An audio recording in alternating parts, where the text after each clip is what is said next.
Oh my God, this humidity is like intense. Hi guys, I think we're live. There's always a little bit of a lag, so welcome to the weekly AstroForecast and Tarotscopes.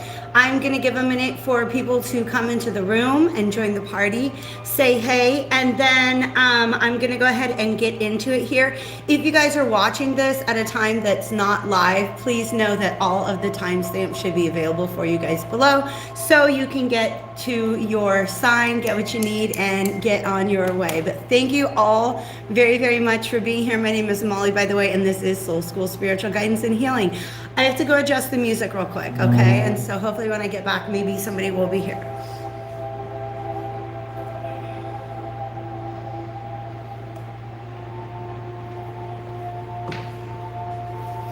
Okay. That's a slightly more comfortable volume level for me. So, all right, guys, I'm gonna do, put a little smoke on it. Palo Santo, the decks that I have out right now. I've got some copal incense burning in front of me, and I'm in love with that scent. It's so fantastic. Very, very grounding, which I've needed because, oh my gosh. I don't know what you guys have been doing with this crazy Capricorn full moon energy, but I have been dream working like a champ. Just really, really using. Capricorn is ruled by Saturn, which is often known as the Lord of Karma. And karma, to me, if you guys are new to my channel, it's not about punishment, it's about perspective. It's really about liberation, okay? Liberating us from anything that is holding us back, any of the ways in which we have been holding ourselves back. And for me, that kind of shadow work is best done in dream state. So I have been quite the journeyer, the traveler, the wanderer throughout this week. And so I've got to do extra grounding just so I can participate with people who are here on Earth. Thank you guys for being here. All right, so let's get you guys. Yeah, how's that feel? All right, calling in divine spirits of love and light, archangels, ancestors, allies, and guides, both mine and those of the collective. And then I'm banishing any energies or entities that may try to come into this space in order to sow chaos or darkness. Hello, welcome. Whoever is here, if you guys want to say hi, please do. I don't know who's in the room unless you guys say something. So welcome, welcome, welcome. Let's go ahead and talk about the astrology of this week. This Astro Forecast and weekly Tarotscope is for June 27th through July 3rd. Hi, Soul Explorer. I'm so glad you are here today. All right, June 27th through July 3rd. Let's talk about this. We just have a couple things going on. Last week was like, whoo. I think my Astro Forecast was like 30 minutes long last week because we had so many things going on. So this should be pretty short and sweet. Venus moves into Leo tomorrow, Sunday, June 27th, I believe, depending on where you're at in the world.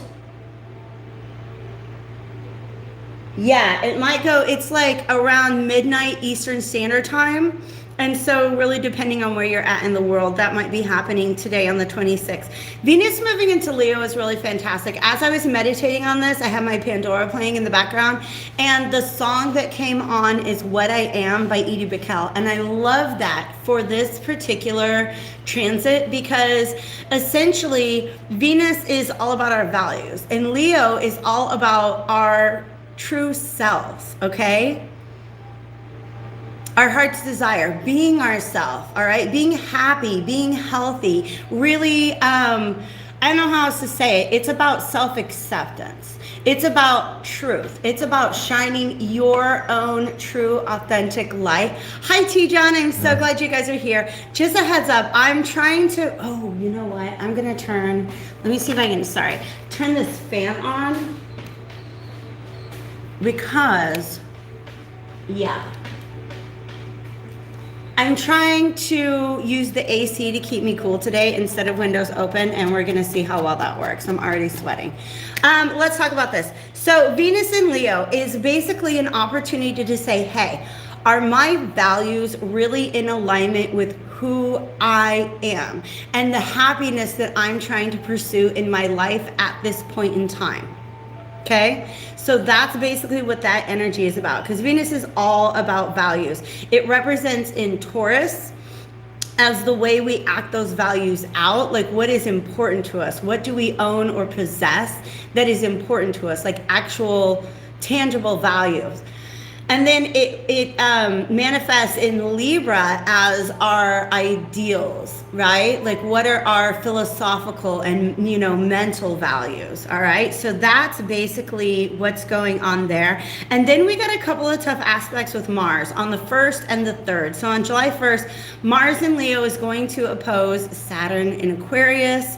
And these are all fixed signs, by the way. And whenever we have hard aspects between fixed signs, expect there to be a little bit of a battle in energies, all right? The image that I'm getting for this Mars opposition, sorry, I'm trying to do too many things at once, Mars opposing Saturn is, imagine, I'm going to explain the image, you guys will know what I mean. Somebody just wants to go forth like swinging, right, at somebody else. That's Mars. And then the somebody else is Saturn standing there with their hand on their forehead. You guys know what I mean? Saying, no, no, no, no, you can't. No, you're not going to put hands on me. All right? It's time to stop, sit down, think about what you're doing, Mars, all right? And Mars is really our drive. It's how we take the energy that we have and apply it to the situations in our life. It feels really kind of fighty, I'm gonna be honest with you. It does feel a little aggressive at this time because it's in Leo. Okay, but whatever it is that you feel like you're fighting for essentially is meant to lead to your own happiness. Saturn is in Aquarius, and Aquarius is ruled by Uranus, all right? Uranus is the planet that Mars is going to square off with on the 3rd. Uranus is currently, I just have like smoke. You guys okay with the smoke right there on the screen? We're gonna fix this. Okay. Pardon me, please. Uranus is in Taurus currently. Again, Venus ruled. It's all about our values. I love how these aspects are really, really working together to make us stop and take a peek about whether or not what we are applying our energy to right now is really in alignment with our values and our true self. And I've been saying, like, the whole theme of last week's Tarotscopes was don't be afraid to prioritize your own happiness. Right? And when we have planets in Leo, that's what that's essentially about. Like 5th house and energy is about recreation. It's about joy. It's about just really enjoying the life experience. All right. So when Mars squares off with Uranus, there could be a tremendous burst of energy that comes along with that. Okay. And that's going to be really, really good. I think the fact that another image that they gave me for this is Mars sitting, basically imagine that we're sitting at a stoplight and we're in a sports car. We're ready to go somewhere and we're at a red light. That's Saturn, okay? And we're just revving our engines and revving our engines and revving our engines. And it's not so much that we're racing anybody, but it's this feeling of not wanting to stay where we're at anymore. Not wanting to be sat down in time out, but ready to move forward. And Saturn, the red light, is sitting there like, but what was this time out for? Have you grown? Have you learned any lessons? Have you been able to step into any perspectives that are going to help you release any sort of limitations that you've been carrying around with you? So before you go, all right, before you go, make sure that you have really, really, really gotten the most out of the period in which you are not moving forward. Okay, does that make sense? I hope that makes sense to you guys. All right. Anything else that we want to say about that, Spirit? Okay, so Mars and Uranus is like, wow, that's interesting. Is like when we finally get to, hi Vanessa, I'm so glad that you are here. Mars squaring Uranus is that moment when we finally get to move forward, but we're not going to be going as fast as we want to. And there's this weird thing that they're showing me that, like, right when you're ready to move forward, something about the road shifts. But it's in a good way. All right. Anytime we have especially hard aspects with Uranus, expect there to be surprises. Okay. Expect there to be surprises.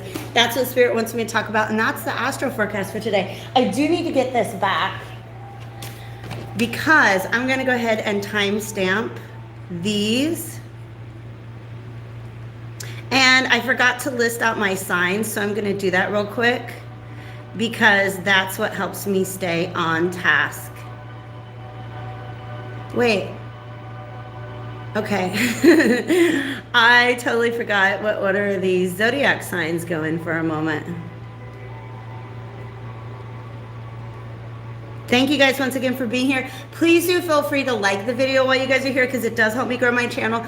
Speaking of growing my channel, that is something that's a priority to me, just because I want my messages to be able, I feel like I'm channeling messages from a much more narrow bandwidth, meaning the source of my messages is kind of a lot more high vibration than it used to be, and I'm really working on checking in with myself to make sure that I reflect that as much as possible in my readings. Let's go ahead and put the incense over here. It's just driving me crazy. Okay, and so I've been meditating on what I can do to grow my channel, and Spirit and I have decided that we are going to go ahead and go back to zodiac sign readings, but I'm not going to be going in the traditional like Aries, Taurus, Leo, why did I say that? Aries, Taurus, Gemini, Cancer sequence. I am going to be using my little bag of stones to determine which signs I'll be reading for, and so they won't come in the traditional order, but do know that in the future you guys are going to see a lot more zodiac sign readings, and I'm going to be trying to get those out to you and on a much more regular basis. Okay, we need discipline, and when I say we, I mean me. That's what my guides have been saying to me, so I am going to work on getting those out to you more regularly. Let's go ahead and get into this at 11:55. We're going to start off with a reading for Cancer because we are in Cancer season, so happy birthday to all my Krabby Patties. Hi Solana, I'm so glad that you're here. The decks that I have out today, ooh, that's interesting, I'm just going to give you a heads up. One of them, my Oracle deck, the Magical Menagerie, has a guidebook, all right? This is one of my few decks that I do regularly use the guidebook for, and so we're going to alternate between the Magical Menagerie and the Angels and Ancestors Oracle deck for the opening energy, and then we are also going to be alternating between the Crow Tarot and the Lover's Path Tarot wanted to come out today for you guys. So that's going to be really interesting. The keyword is personification, meaning not all of the readings in which I use the Lover's Path Tarot are going to be about a relationship with a person. It might be about your relationship with yourself or your relationship with any other external influence at this time. All right, so 13:05 is my new timestamp for my Cancer, since I rambled on for a little bit there. Okay, Cancers, you guys are going to get a magical menagerie. Let's see what is the top of the reading energy for my Cancers. Thank you once again, Divine Spirits of Love and Light, Archangels, Ancestors, Allies, and Guides. You guys, I have to tell you the truth. I feel like there are certain things about this week that are not going to be fun, but they're going to be good for you, is what Spirit is saying. I love this, you guys. Cancer, you got Eagle. Eagle is all about perception and sight and seeing things from a higher perspective. All right, I feel like your third eye is, which for Cancers that just makes sense, your third eye is going to be very, very, very important for you guys. Some of you might want to do some third eye cleansing. How do I talk about this? There are vocalizations that you can do for each of the chakras. Okay, if you just want to ground and center your chakras, there's vowel sounds that you can make for each of them. And the one that goes with the third eye is A. So if you do a little breathing and do a little A on the exhale, that's really going to help you center your third eye. I actually did that activity before I sat down today, and it helped tremendously. So Solmana says, I'm so into sound healing and I didn't know this. Vanessa, I missed your comment, and so I won't see it until another one pops up. Yes, there are vocalizations. You want me to do them? Okay, Cancer is going to get a little bonus. So for the root chakra, we do for the sacral, it's ooh. The solar is O. Our heart chakra is A. Our throat chakra is I, which is funny because it's kind of like capital letter I, like first person. Then we have A, which makes me feel like Fonzie. Like I just imagine Fonzie as like a psychic, like not Fonzie. Yeah, the Fonz, like A, right? And then our crown chakra vocalization is going to be E. So those are some helpful, like A. Vanessa, yes. And in fact, I would love to talk to you about doing the same. Let's do that. I love that. Okay. All right. Vision, expansion, objectivity. All right. So I don't want to read the entire thing, but I do want to skim it and get a message for you guys. Eagles are famous for their keen eyesight, and it's really about flying high. Cancers, I really feel like this week is about you taking a step back, because they're kind of making me feel like Mars and Cancer are not energies that are typically friends. Okay, they're just very different energies, right? So if you feel like you're getting a little overwhelmed this week, Cancers, take a step back, or as the eagle would suggest, take a step up. Okay. Sometimes I do this visualization where I imagine myself, like here's all the chaos and drama around me, and I imagine that I just kind of been transported to this cloud, right? I'm just transported to this place that is far above everything else that's going on, and then I can look down and really perceive the environment and see exactly what is going on and the role that I can most effectively and to my highest benefit play in that scenario. So let's go ahead. This is the Crow Tarot. Let's see what other energies are coming towards you. It's also bringing forth a memory that I had, or that I have, okay, of back in Kansas, I had a kayak and there was this lake. Okay, and I would go kayaking on the lake, and there's this tree out in the water. It was just kind of growing up out of the water, and there was an eagle's nest in this tree, right? And I was like, I'm gonna go get right up there by the eagle's nest. And once I got up there, I realized that there was an eaglet in the nest. Is that the right? Is it eaglet, eaglet, eaglet? I'm gonna call it that.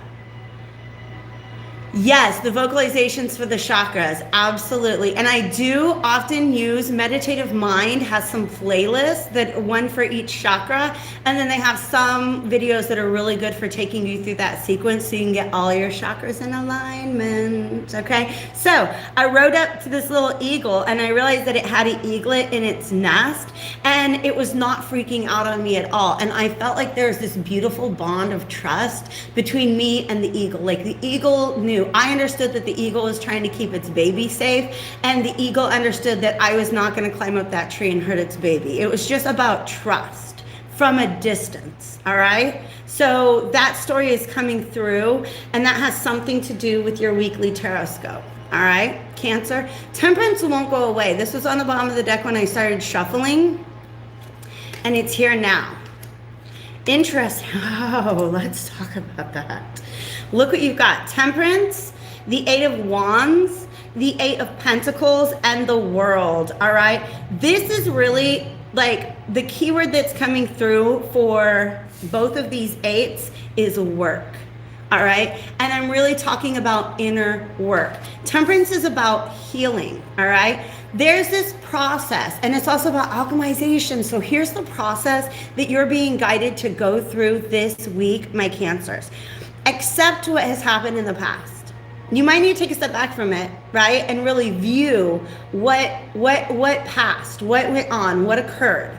Accept it as it is.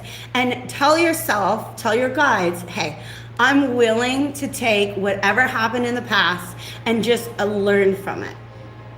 Just learn from it and bring that into my future, right? So maybe you trusted somebody when there was red flags there. Maybe you got triggered in a moment and acted in a way that you're not proud of, right? Whatever happened, accept Except we ain't gonna go back and change it, okay? Time is fluid, but we're stuck in these 3D bodies where we have to just kind of sit through it like we're watching a movie or something, right? Accept what happened in the past and decide that you are just going to take the lesson from that and apply it in the future, all right? And what that does with this Eight of Wands, oh, I love this feeling, is it transmutes the energy. It just whoosh, okay? Acceptance is the best thing that we can do to transmute the energy of a situation, because non-acceptance is resistance, okay? So this Eight of Wands is about this very rapid movement of energy. And as soon as your actions and your behaviors and your patterns match that transmutation of energy, boom, cycle done, cycle closed, cycle completed, lesson learned. Okay, this is Saturn, by the way. Lesson learned. And now we can move on from it. Okay, I love this message for you guys, Cancers. I want to give it a hug. I don't know why. Thank you, Spirit, for bringing this in for us today. So Cancers, you guys are the eagles. Get the higher perspective, learn your lesson, accept it, and then we can all move forward from here. So at 21:22, we're going to get into the reading for my Leo babes, my Lion Kings and Queens, and non-binary royalty. I'm so glad to have you guys here with me today.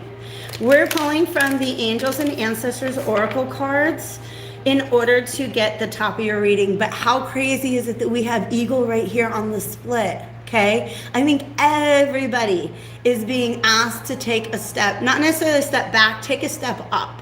Okay, view whatever it is that you're going through, take some distance from it if it's frustrating, and view it from a higher perspective. If you're not sure how to do that, ask your guides in meditation. Okay, 2 cards for you.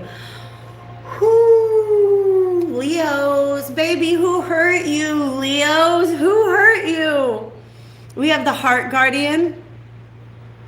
Love and let yourself be loved. They're giving me which is the heart chakra vocalization. Okay, look at this passionate, fiery heart. That is how Leos love. It's not, Leos don't really love much, just a little bit. You know what I mean? Leos love with their whole freaking heart. All right. And then that's coming out with Shield Maiden. Make plans and focus. All right. So I feel like there's a way that you guys are very unconsciously guarding your heart. Like you feel like you're ready to go, but you're ready to go only on certain terms and conditions. So Spirit wants to talk about what those are. And we've got the Lover's Path Tarot coming out for that. King of Staves.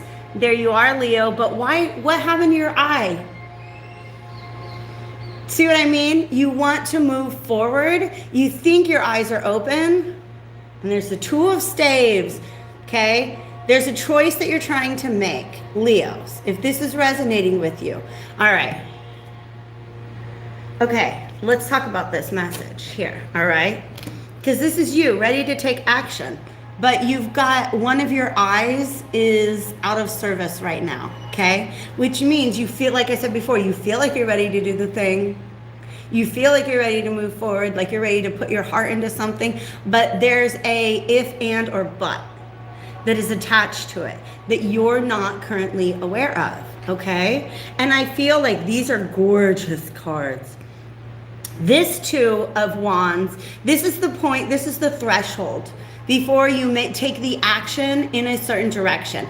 And he's holding up, it's like a glass globe, okay? And I feel like he's surveying the landscape through this particular lens. And what they're showing me is that the entire landscape is flipped upside down. So what does that mean to you? Okay? They're making me feel like a lot of rigidity here. You only want to see things through this one eyeball. You don't want to open the other eye because then you might see something there that you don't want to, Leos. All right? Let me tell you what magic we have underneath each of these cards. Under the King of Staves is the Magician. Merlin, aka Archangel Raphael, I believe. All right? Those are associated energies. This is the Magician. This is saying that you have the ability to create the outcome on this venture, but what's important is that you see it through both of your beautiful eyeballs. Okay? Okay? Because what you're looking at has a lot of fertility surrounding it. This is the Empress, essentially. All right? This is the land that you're surveying. It's very, very fertile. It's very fertile, but like only if you really see things for the way they are. Because look, this is not fertile. This is not fertile. When you only see things through one eyeball, you cannot see all the potential that truly exists in this situation. Okay? And I love that Cleopatra is surrounded by all these cats, including a lion, which is you, Leo, and a little lioness, I think. Is that a lioness? Yeah. It's not very well depicted, but that's what I'm going to interpret that as. Okay? All right? So, but there's definitely a chance of you guys missing out on the fertility and abundance that is available to you in any new venture that you're undertaking at this time, Leo, because you just got that one eye closed. All right? Okay, I said before, if you're not sure what it is, ask your guides. Okay? I'm getting a very strong Big Daddy Saturn is testing the Leos right now. Yeah, absolutely. And it's funny because Merlin is, you know, he's an old guy. Saturn is about time and maturity, right? But I'm getting a very, very strong Archangel Raphael energy coming through here. Okay? That if you need somebody to call upon at this time, you see how we've got that sword and shield? They want you to put down the shield and pick up your sword in a very different way. All right? That's my message for you guys this week, Leos, for June 27th through July 3rd. Hi, Leslie. Happy Saturday. I'm so glad you guys are here. I'm really glad that I've been doing this on a pretty regular basis because it just makes me look forward to seeing you guys. All right? So there's my message for my beloved Leos. 2723 is the timestamp that I'm putting down for my Virgos. Virgos, you're going to get something out of the magical menagerie. My book's down there. All right. All right. Thank you, Divine Spirits of Love and Light, for my beautiful, beautiful Virgo collective. What do we have? What is the top of the reading energy for my Virgos? Ooh. Ooh. Oh, wow. These are all water creatures. There's 3 of them. Now, I'm going to go ahead and tell you. Ooh, I don't even need to go to the book. Virgo, you have to feel a feeling. Sorry. Don't shoot the messenger. Virgo, there's a feeling in you that needs to be felt before you can move forward. Because here's the thing, it's like it's blocking up all the fun. Otters are about playfulness, about fun, about just, I mean, like, you guys know, you've seen otters, they paint, they do all sorts of, otters are amazing. Otters are just a really, really fun animal, okay? And then I also seeing that image of the way that they float with they hold hands while they float. Succumb to the feels. That's what this is. Because this seal is about deep diving. Okay? Really, oh, okay. Yeah, I do need to talk about that. There's a story here. Okay. There's a story here that's in this book that they want me to talk about. So I'm going to pull that up.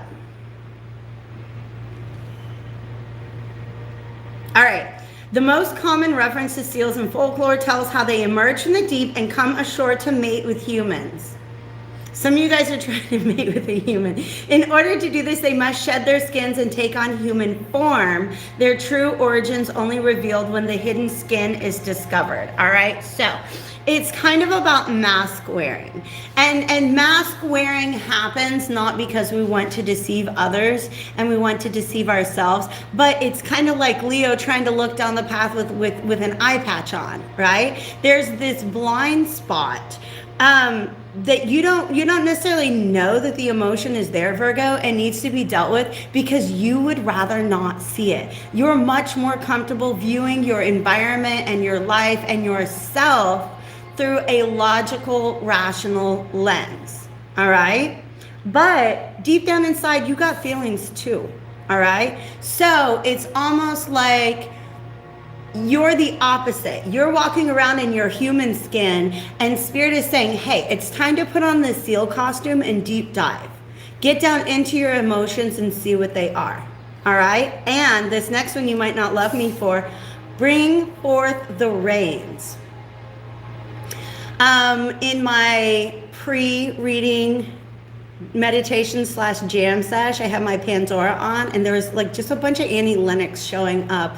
But here comes the rain again, falling on my head like a new emotion. Okay? The frogs call forth the rains. That's how they appear in mythology. They do the ribbit, ribbit, ribbit, and then the rains fall. And the rains are all about cleansing. It's all about purification. For some of you guys, it's about having a good cry. Letting yourself feel the emotion and then partake in a physical purging of the emotion. If crying is not your natural way of doing that, sweat it out, okay? Give it a good workout and just sweat it out. But this is definitely asking you to face an emotion that's going on within you, give it an outlet, and then you can have some fun. Because you see otters coming out of the water. And this star here is really about regeneration. It's about healing and regeneration that is going to come to you because you have decided to go ahead and deal with this emotion and purge it. Feel it. Okay?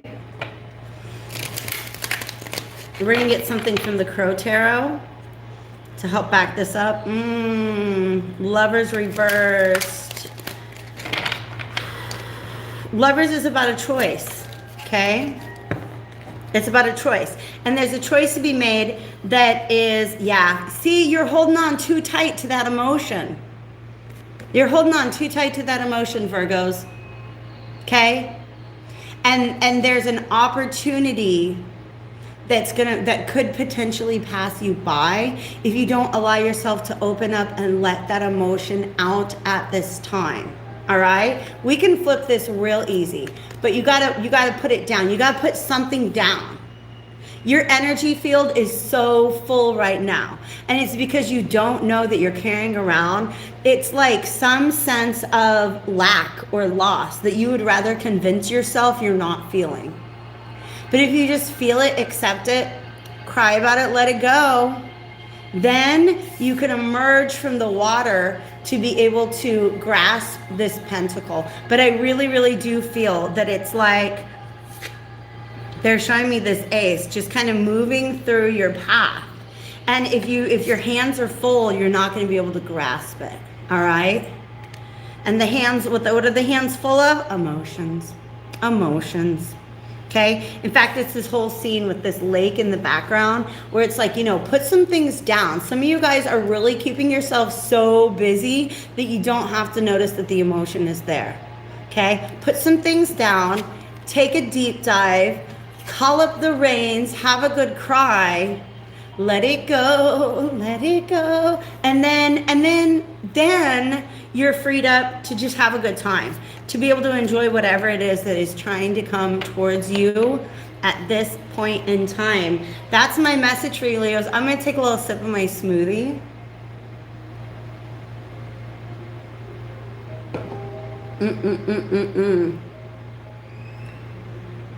And then we're going to get into this for my Libras. Let's do 3404 as a timestamp for my Libras. I need, like you guys, I have 3 beverages. I have my smoothie, I have my coffee, and I have some water. But it's very important to stay hydrated. So, Libras. My beloved Libras. Let's see what we've got for you guys today.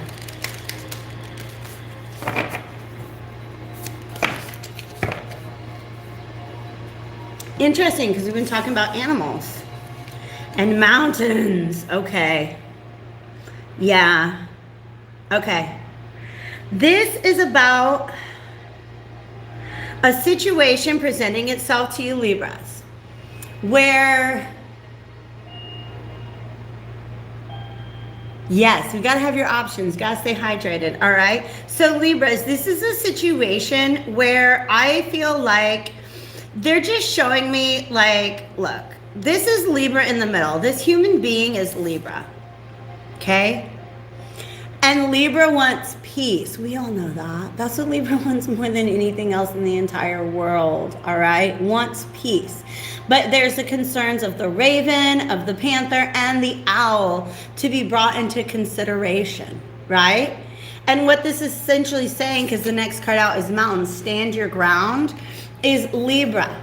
Protect your peace at all costs. Even though, now listen, Libra is often thrust into a role of being the peacemaker for all parties involved. Okay? And what Spirit's trying to say is be the peacemaker for you, Libra. Be the peacemaker for you. Protect your little baby deer. Because I feel like that's what's at threat. Your own inner peace. Okay? And now they're letting me know. There is, because there's this thing that Libras often when they act, what makes them hesitate to act is they're like, well, what are other people going to think about this? And Spirit's like, throw the other people to the wind. It doesn't really matter. What matters is when you lay down at night, here you are, Libra, the queen of arrows. When you lay down at night and it's just you and your conscience, what are you going to feel about the actions that you have taken? Yes. 9 of coins. I love this. This is a very Venusian energy to me, right? Venus in Leo is about honoring, letting your values honor you, your true self, and your true happiness. Y'all, I got fiery all of a sudden. This is my Claire attitude coming in. Spirit lit a fire in my heart and said, tell these Libras that what is most important is standing their ground. Okay? Because this 2 of Pentacles is about the, do I provide peace for others in this situation, or do I provide peace for myself? And you got the High Priestess coming out. Yo, this is amazing. Do what you know is right. Do what you know is in alignment with yourself, Libra. And what that is going to do is kind of allow you to be unbothered. Okay? Like here's you and your spirit guides, and you're just really, really happy that you did what you felt. 1, 2, 3, 4, 5, 6, 7. These 7 birds is the 7 of Swords energy transmuted. 7 of Swords is when you kind of feel guilty for putting yourself first. And this is saying, nah, we're doing the whole eagle thing. Everybody's doing the eagle thing this week. We're seeing it from a higher perspective. Okay? And this is the good feeling that you get. Oh my God, because look, in the beginning, you have like 2 birds chilling with you. And in the end, you get 7 birds, Libra. And this is 7th house, by the way. 7th house is Libra ruled, and it has to do with relationships, partnerships, things like that, right? There will always be someone who doesn't like or appreciate what you do. And if you spend your whole life trying to fill their voids, who's going to fill yours? Okay? Because in the end, you end up in this Queen of Cups energy, Libra, which means you're very compassionate, right? You're very compassionate, but listen, you can't heal the world if you don't take time to heal yourself. So you can't heal anybody or be a source of upliftment or repose for anybody. Some people just love to call Libra up and be around Libra when they're having a hard time. That's healing, just to be in your energy. But this is saying there's a choice that you have to make that is going to allow you to protect your energy and protect your own peace. And that's exactly what Spirit is recommending that you do. Protect your own peace. God, pour in your own cup first. That is absolutely right. So, my beautiful Libras, I love that message for you guys. Let's go ahead and pack these up. I'm going to shuffle them up just a little bit before we move on to my Scorpios. She just looks so cool, like unbothered, like she is at peace. She's like, hey, you want to come over for wine night? Yeah, you can come over for wine night. I'm available for that because I tended to my own needs. That's the whole mood that came from that Queen of Cups right there. All right. Whoo, I feel it already. Let's write this down. 48 for my Scorpios. We got all that Mars activity. Scorpio is ruled by both Pluto and Mars. Can we just stop and appreciate Mars for being direct right now? And Venus, all right? Thank you, Venus. Thank you, Mars, for not having been retrograde. Thank you so much for being like those two planets that are just moving forward in the way you're supposed to do, while everybody else in the sky has gone retrograde, all right? Mercury is direct now, but Scorpios, this Phoenix is your energy from the jump. It's just from the get-go, right? Because Scorpio is all about death and rebirth. And when they rebirth, oh, you know, you're not going to miss that rebirth. You're going to see it. Everybody in the world is going to see it. Let's see what comes out for you guys. That jumped. Now I have to explain to the people what a fetch is. This is an energy.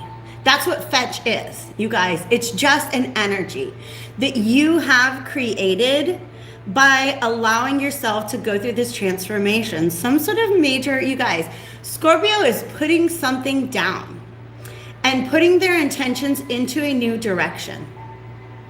And what that does is it creates this swirl of energy around you that can get things done in the world. I don't know how else to describe that, okay? I'm going to use the book to try to explain to you guys what a fetch is. It's the very last one in the deck. And it's only one of two. Well, we have a couple creatures in here that are like humanoid creatures. Like there's an undine, there's a mermaid. Is there a mermaid? There's a gnome. But everything else is like an animal, right? It's a living thing, except for the quintessence, which is the first card. And that's essentially energetic potential, okay? This fetch is like energy manifested. Listen, this is how the book describes it. The fetch is an artificial spiritual entity created by wizards for specific purposes. You have created the fetch for yourself for some purpose. It represents the unpredictable random features of life that can come along and alter matters unexpectedly. Okay? Now, this is you creating your own tower moment energetically, because you've made a decision to do something differently.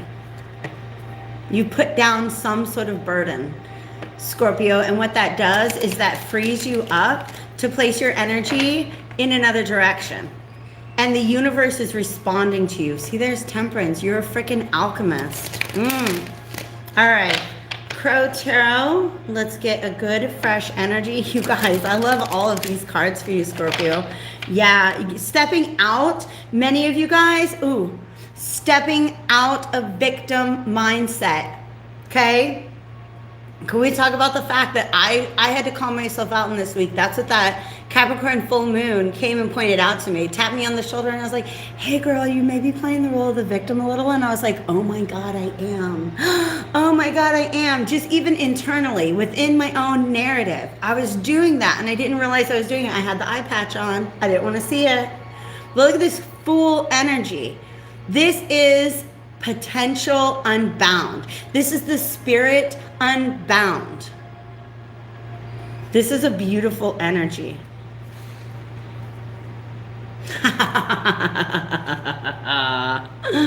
The Star. This is a new you. Okay? Because remember on the bottom of the deck, is it still there?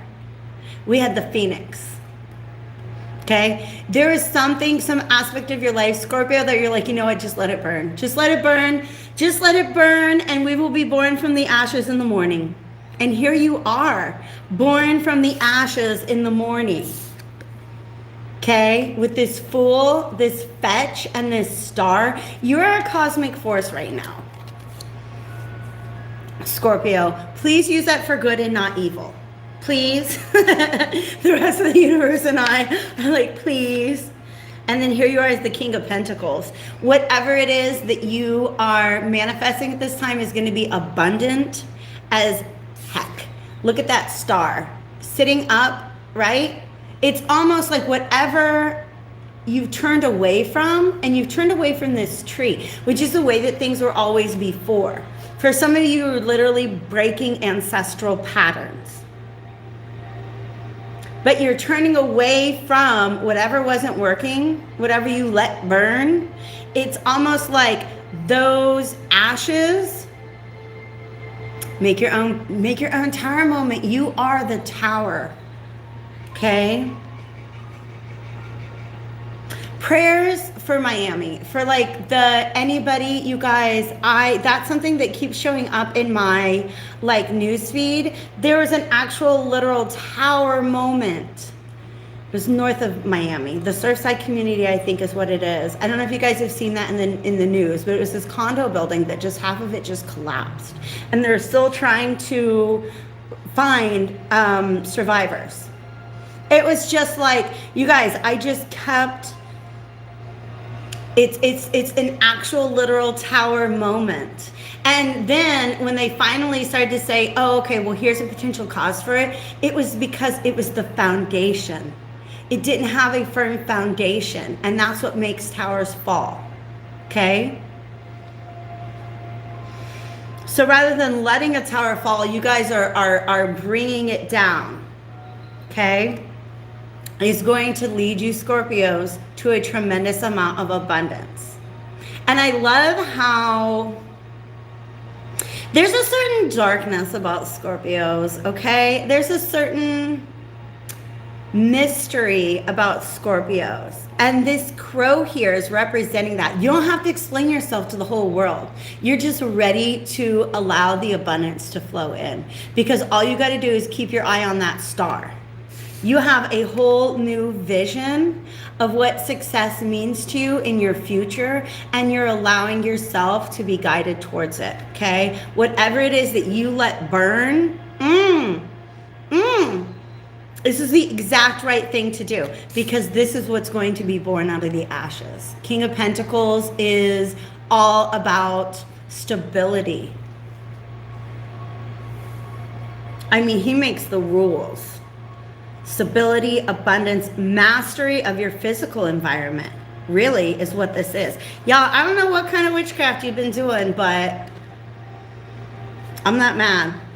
Strength is at the bottom. This is serious alchemy, Scorpios. This is whatever mental change. There is, oh my God, there's a reading that I did. Stepping into infinite abundance. Right? Libra, or was it Virgo, was like, let it go. And Scorpio's like, let it burn, let it burn. Yeah, absolutely, you guys. But I think it's stepping into infinite abundance. And there's this reading that I did, I think it was a collective reading, where it just really talks about some sort of Ace of Pentacles that you've accepted, right? And it makes you realize, like, everything, it just opens up the door to understanding. How do I say this? Because the words are coming. All right, you guys. The fabric of the universe is energetic. Anything that you want to weave, anything that you want to make, it has to start with energy. Because that's where we start. That's where like money is energy. Buildings are energy. Everything in this world, it's all energetic first. And you guys have tapped into that, and that's freaking gorgeous. All right, so 49, 49. Whoo, let's cleanse that. That was fiery. I'm gonna let that go. All right, so we can step into Sagittarius, which is its own fiery energy. All right, we can give a good shuffle here. Thank you guys so much for being here. If you are enjoying your time here, I do ask that you hit that like button. Drop me a comment. If I don't know you're here, if I hadn't said hey, say hey, and I'll say hey back, okay? Thank you guys so much. And if we're getting ready to do Sagittarius, which I will re-timestamp. And if you guys, we started with Cancer, so if you've missed another sign that you would like to observe, then I think it usually takes about 15 to 20 minutes after the live has ended that I can add the timestamps to the description box. So I'm definitely going to get that done. Okay, so we got a new timestamp. 50:45 for my Sagittarians. There's 4. They're like, take them. This is you, Sagittarius. It's usually burning down over nothing, or it's burning down over forces that you weren't really able to see or look straight at. Do you know what I mean? So what that means is like, this is the click. This is you being able to step out of the cycle. This is the World card. Because instead of things burning down because you didn't know how to prevent it, now it's burning down because that's what you want. Because you have the perspective. That is amazing. By the way, Sagittarius, this is you. I just really associate this Traveler card with the Sagittarius. Warrior and Stargazer. Oh my gosh. All right. This is so much Sagittarius, okay? Sagittarius is a very psychic energy. My natal rising sign and my natal Neptune are in Sagittarius. And I know a couple other Neptunes in Sagittarius who are just, they're really psychic. We see right past that veil, okay? Oracle, wait for important information, which is followed by move in a new direction. It's almost like there you are with your veil on and you're like in communion with spirit, and then when it's time to go, you pull back your hood and you just know it's time to go. It's just time to go, okay?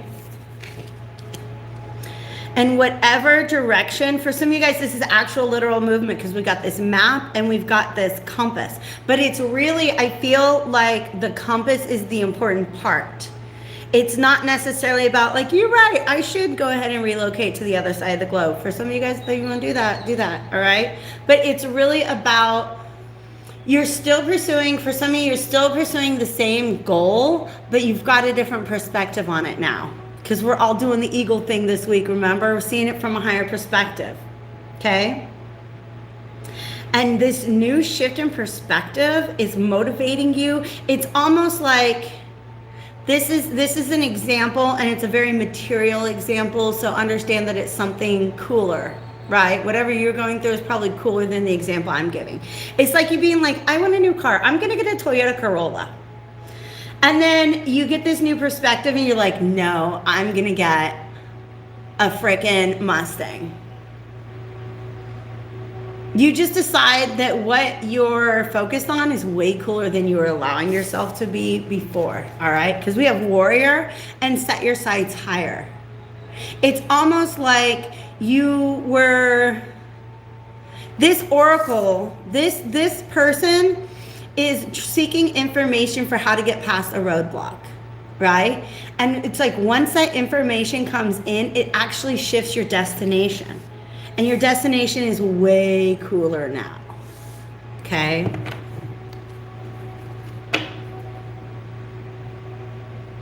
Ace of Staves. This is a new inspiration, a new idea, a new passion. But it came from trying to find your way forward with whatever your past intention or goal was. What are you? King of Staves. Okay, grasping that wand. The eye patch is less of an issue with this one. Okay, you guys are getting the eye patch taken off. Okay, Leo had this guy, and it was just all about the eye patch, all about the fact that Leo wasn't seeing something in this path. You guys stopped and you checked in with spirit or waited for your intuition to tell you what it was you knew you couldn't see. And I also feel like these birds are guiding him. So kudos for checking in with your inner guidance system. Okay? But it's almost like you're traveling back in time. King of Staves, oh, that's a good point. A king is the full and final manifestation of an energy. It's not going to grow anymore from there. Okay? You're stepping back into the Prince or the Knight energy, which is still a masculine, assertive, outward-oriented energy, but it has this vitality in it and this sense of growth in it, okay? Like whatever landscape you were traversing before is overgrown with trees. This one, wide open. You can do anything you want with that land, okay?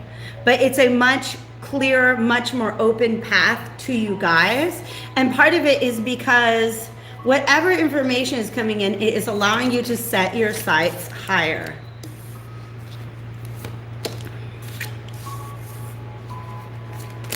Yeah, some of you guys are going to have to move away from something or somebody who's acting as a Queen of Arrows, all right? I'm sorry, but of all the reversed queens, this one is the biggest B word.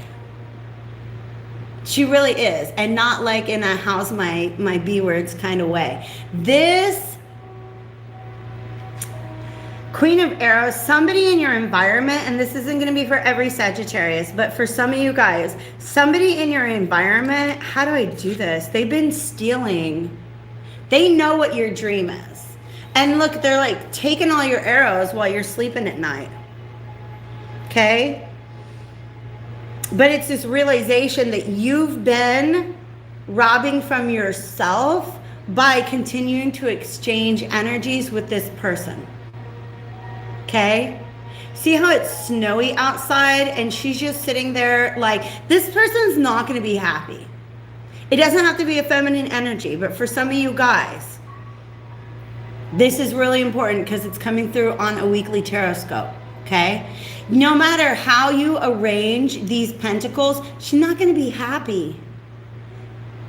This snowfall, this wintry scene is a manifestation of this Queen of Arrows reversed energy. She's very manipulative. She's not very honest. She looks numb. That's just it, you guys. Some people they're like so detached from their own dreams and desires that they don't want you to pursue yours. And that's why they take all your swords and hide them from you while you're sleeping. And then sit there and tell them like, I don't know what swords are you talking about? Right? And that is something that I've been meditating on a lot. Listen, sometimes when people are acting very, very selfishly, we have to take a step back, a step up into our ego perspective and realize how very hurt they must be. Right? Because when you live in a constant state of fear and a constant state of stress, it's hard to take anybody else into consideration. This person's in survival mode in one way, shape, or form. And she definitely doesn't want to see that about herself. Okay? And so that's why I really feel like whoever this message is resonating for, the Sagittarius, Sun, Moon, Rising, Venus, North Node, however it fits. This is you wanting to do better for yourself. But there's somebody in your environment who doesn't want to do better for themselves. And what they would like is for you to do better for them.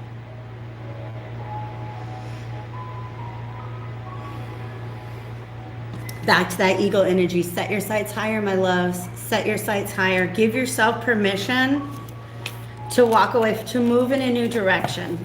Even if it's just temporarily, be like, okay, well, what if I took space from this person? You're going to feel the energetic difference.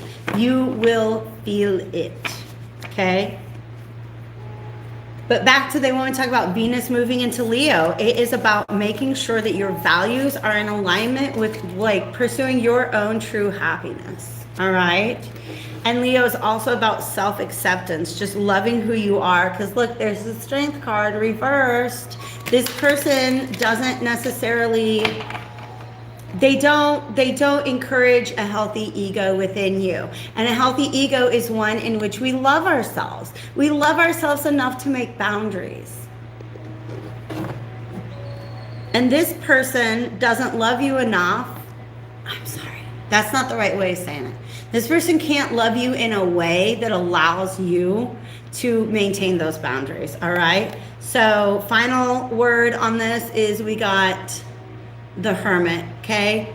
Pull your energy back, meditate, talk to your guides, my Saggies, and you'll get the clarity that you need, okay? Even just withdrawing from a toxic situation will help you understand the toxicity of it. There was some reading, was it the Taurus reading?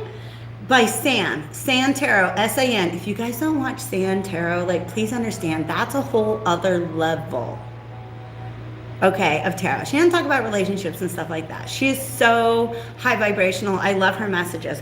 But she's talking about that effect of like when you are in a, like when the electricity goes out, you didn't realize how much noise everything was making until it's all of a sudden shut off. That is the, oh, what's going on with eye makeup? That's the energy that I'm getting for you guys stepping away from this Queen of Swords reverse energy, okay? Vanessa, darling, it's amazing. I've been watching San Tarot for, God, like, longer than any other reading. Longer than any other reader that I've had any relationship with on YouTube, okay? Highly recommended. 102. Cappies, how'd you guys make it through that full moon? Yeah, San is truly something else, okay? Beautiful, beautiful, beautiful energy. And it's really amazing. What's really been beautiful for me is like every now and then old readings from her pop up in my timeline or my what's it called? My feed. And it's just so amazing to see how she has grown as a reader, like into herself as a reader. Leslie, darling, I hope you're doing all right. It was intense for me, and I don't even, like, since I have moved, I did the AstroCartography. I'm born under a Sagittarius rising, but the place where I'm at right now, not only am I on my Pluto line, Pluto conjunct midheaven, but I am now, like, my rising sign where I'm at right now is Capricorn. So, plus I feel like I got a ton of 10th house energy in my natal chart. Ooh, Cappies, you got Fox. Yeah, it was hard to place. And you know what? The energy that I'm getting is we don't have to. As long as we made it through and we're not still carrying all the same amount of baggage that we were when we got into this, then that's all right. For some of us, it has been very revelatory. In other words, the light bulbs came on. Some of us mastered it in the darkness. That's how it is. But look at you, Cappy. You got the Fox. I'm hearing foxy lady. That's not a very good rendition of that song, but you guys know the song I'm talking about. You know you're a cute little heartbreaker. Intelligence, slyness, and watchfulness. Yeah, this is really you guys watching your environment silently.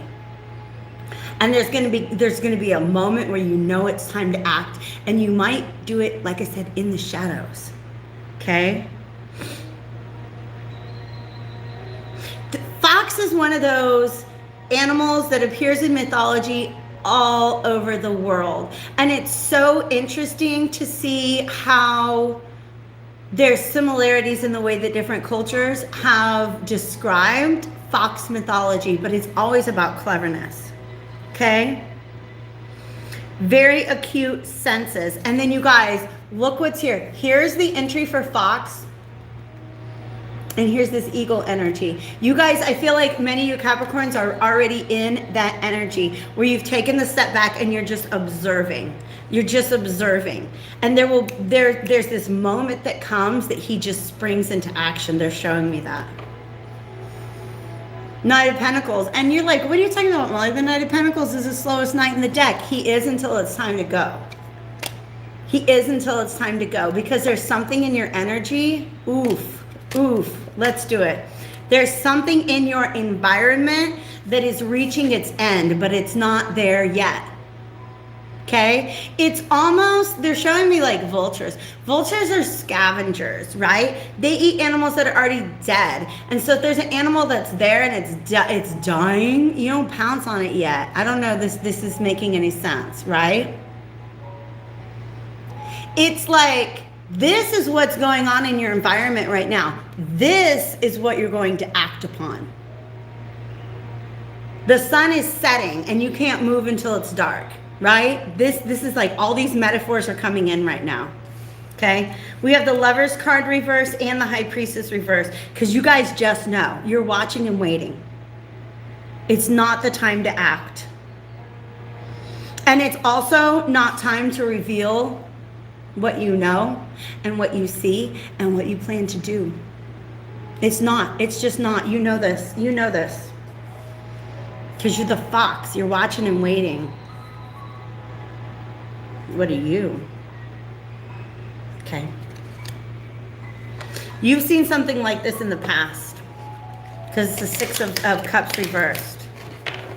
And it may be that you've done something like this in the past, but you're a little more obvious about it. You didn't wait for the right time to act, right? There's something in your past that you have learned from. And this is the moment when you get it right. Hoo-hoo-hoo! I felt that in my heart. I felt it in my heart. This Emperor is you taking control of the situation by knowing the exact right moment to act. And you're sitting there on your sword. Your sword is, you're silent about this. But also Emperor is Aries, it's Mars energy. Okay? Don't be surprised if the moment to act. Don't be surprised if you experience the Mars opposition of Saturn on the 1st as this like the fox is getting really, really hungry, like really, really ready for the moment where they get to pounce. But don't be surprised if the Mars square Uranus or aspect on the 3rd is that moment. You can't show all your cards. Yes, sit back, watch them, play your hand to win the pot. Don't let anybody know how much you got in that pot either. That's not their business. Not your business. Okay? But also, who was it? Was it Libra that had this mountain that was about stand your ground? Look at all these mountains. Capricorn, this is earth energy to the max. This is gorgeous, you guys. Do you see how he's sitting up on this throne to where like his head is above the mountains? The mountains are whatever it is that's needing to die, right? These mountains are going to crumble. And you see what's on the other side of them. You see what's on the other side of them. Okay, so Leslie, if you didn't already get it, wait till I got timestamps below and come back and watch that Libra reading. It's about protecting your own peace. Protect your own peace. Don't worry about everybody else's. Let them worry about their own peace, okay? I really like this energy for you, Capricorns. And their strength. Remember, Venus is going into Leo. Your values are in alignment with who you are, okay? And it's going to work out. It's going to be so good for you. It's so good for you. This Knight of Wands is that moment when it's time to act. Look, see how he's like leaping through the mountains. Time to go. But it's this sun. You guys see the truth in a way that the people around you don't. And you don't need to stop and explain it to them either, because where's their eyeballs at? You can just let them pay attention for themselves. I love this. Okay. Thank you guys so much for being here. It means the world to me. Aquarius.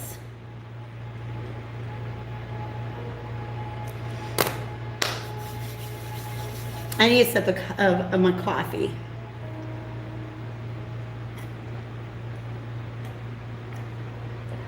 Aquarius, you're so fixed. That's what Spirit wants to talk about, is your fixedness. Because Aquariuses are genius, okay? Have you ever really known an Aquarius? They're not necessarily like intellectually, but they are. But Aquariuses are geniuses in that they look at situations from a different perspective than anybody else around them. I don't even have any cards out right now. They want me to talk about that. But the only problem with your fixedness, Aquarius, is that sometimes your higher perspective needs to shift. That's too many. That's one. We can do that. Two of them. Whoo. Okay, Shield Maiden and Shaman. Yeah, Aquarius, the energy that I'm feeling with you guys is that you've been looking at a situation and you're like, I've got a solution. I've got a solution to this problem. I've got a solution. I see it differently than everybody else can see it. I've got the solution. Waiting for the time that your solution can be put into action. Okay? And Spirit's saying, look again. Look again. Because the situation has shifted in such a way that your innovative solution to it should be shifting now too. Okay? It's just like these wings just like opening up. Mental wings. I don't know how else to say that. Trust in higher forces. This is make plans and focus. And I feel like some of you guys, okay, so they're showing me that there's this path in front of you. And like Capricorn, you're observing the environment and you have a plan to make it down this path, right? But it's almost like Spirit's coming in. It's like, look again, we took something off the path. We changed the path. We made it, it's a little different now. Take a peek. Take a peek. Okay? Be willing to just basically keep your eyes open. Because whatever it is that has shifted, you're not going to have to fight as hard. They want me to do the Crow Tarot for this.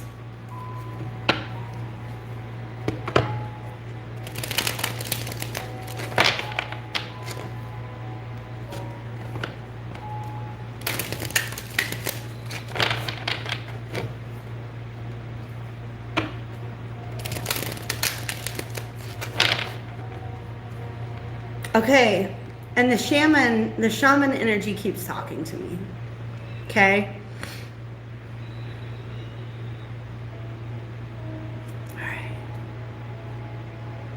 Okay. It's gonna get like a little esoteric. We're gonna get energetic here. This strength, you guys, this is very real. All right. Cord cutting. Let's talk about cord cutting. All right.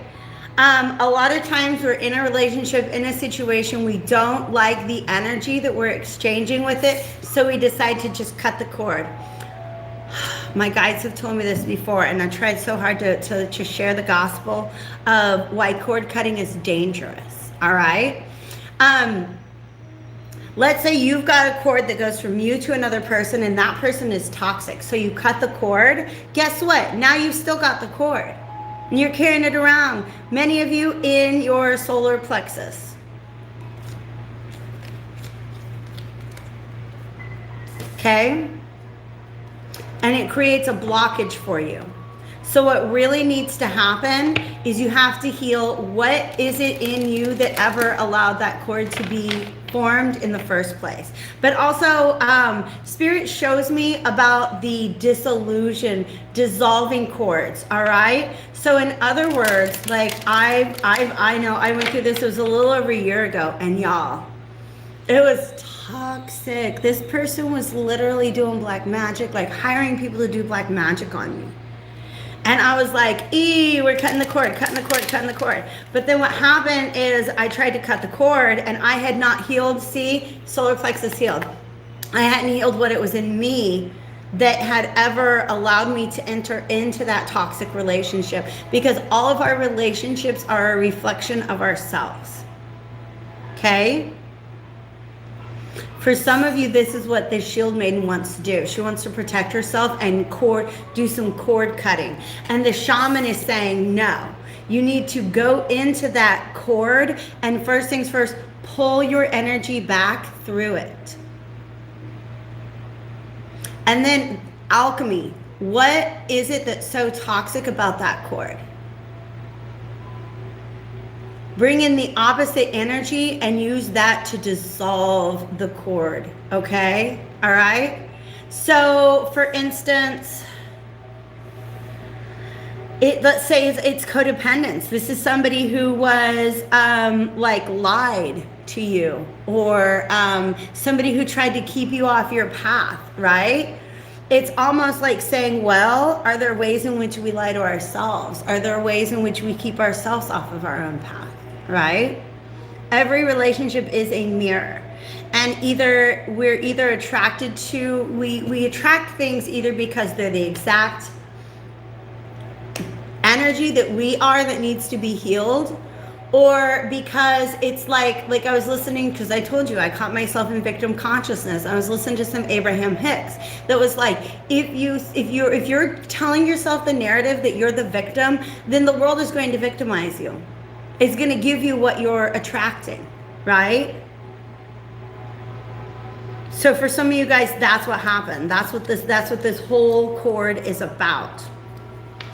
So rather than going in with brute force, okay, because now they want me to know about, like, they want me to talk about how, like, you know,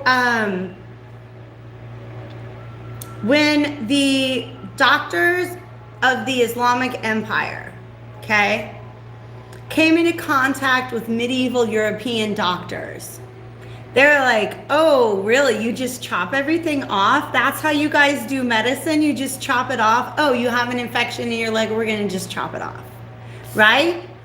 We're just going to chop it off. And the reason why is because they didn't have a full understanding of the inner workings of the leg. Whereas the Islamic doctors and scholars and scientists were like, we understand how these things work, how infections work, and we can remove the infection without removing the leg.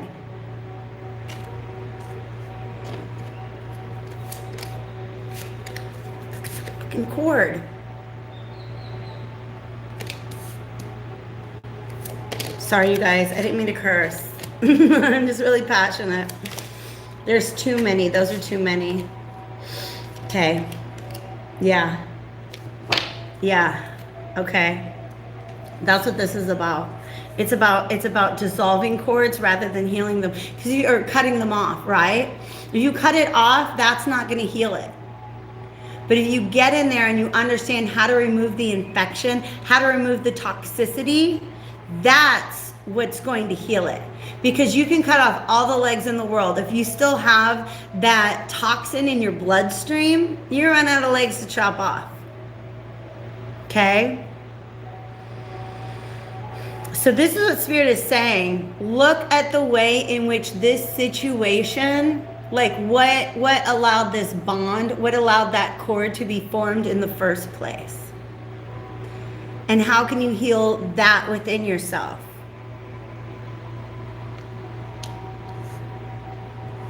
Because that's what's going to allow you to dissolve this cord.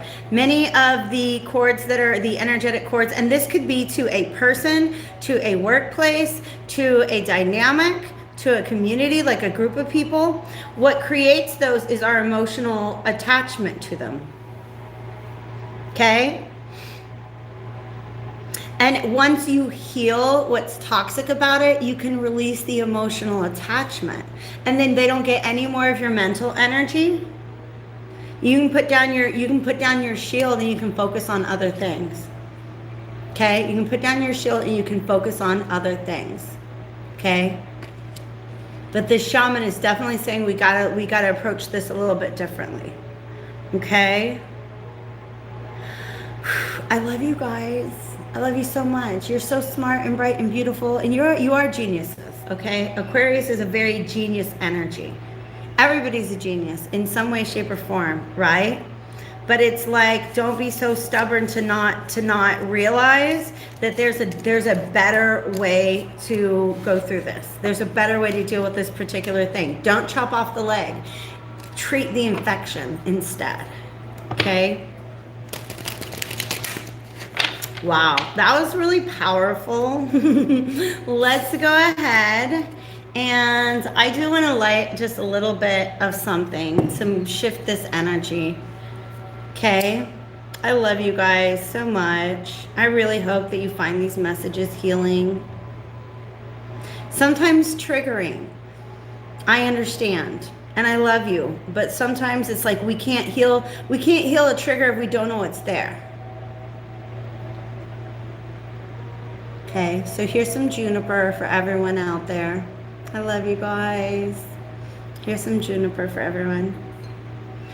Ooh, I love that. I love that. Okay. Pisces. Let's get to my Pisces.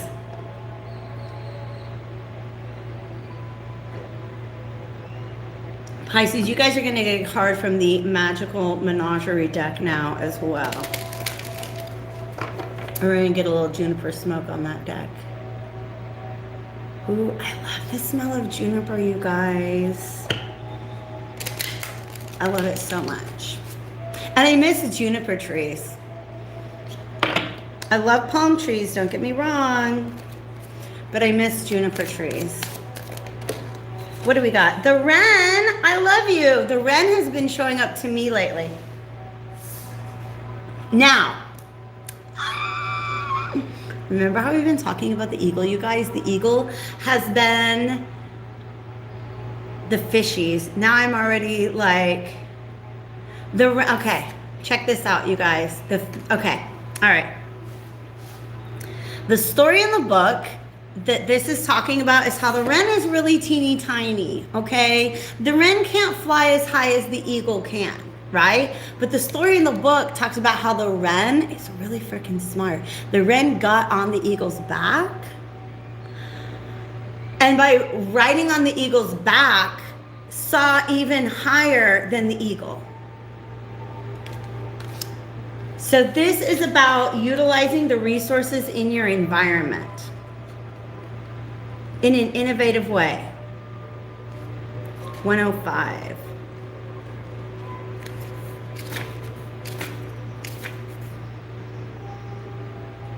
Yeah, resourcefulness, wit, and confidence. A little bit of trickery, but in a good way, okay?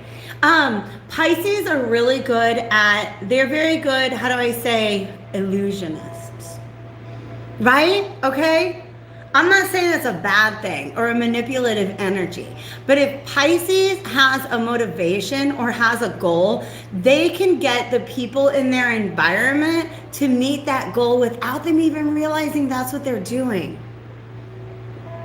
Yeah, so the story of how wren rode on eagle's back to the greatest height and then flew higher still to become the greatest of birds is a tale told by the Native Americans as well as the Celts. So cleverness, demonstrating a wry sense of humor. Wren is subtle and gentle for the most part, like most Pisceans that I know, but can be fearless in defense, all right?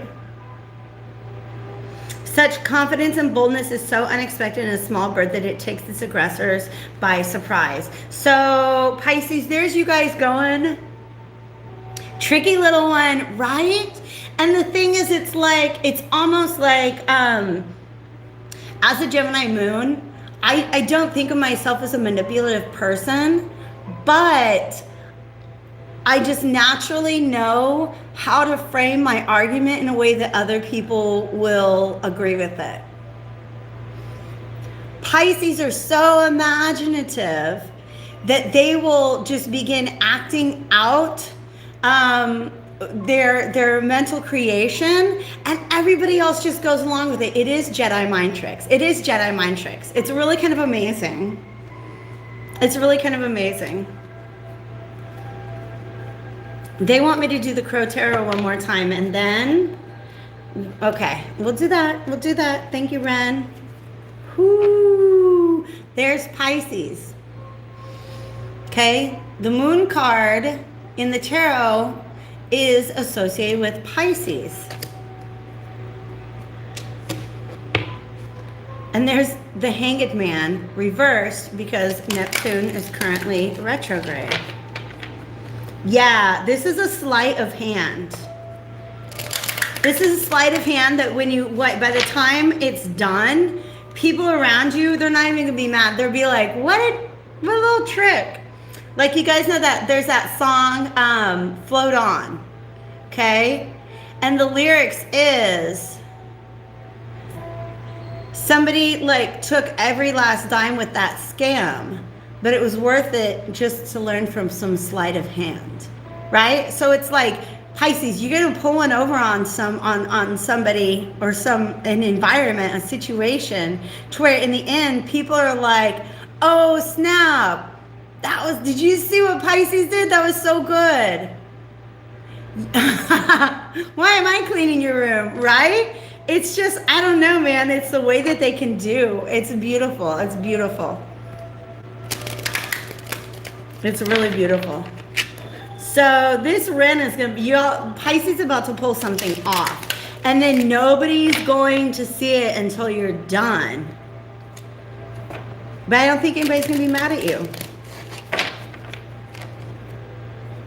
I had a Pisces best friend, and I swear, like, we would go out for like drinks, and it's always happened. I would be like, wait a second, how long have you been drinking my drink? How long have you been drinking my drink? When did that happen? Okay. Yeah, because there's somebody in your environment. Okay. Wow, all majors. We have the moon and the emperor reverse. The emperor reverse is somebody in your environment who's being really stubborn and really controlling of the situation. They're not going to hand anything over to anybody. And you're like, that's okay because I have my ways. These are not the droids you're looking for. Right?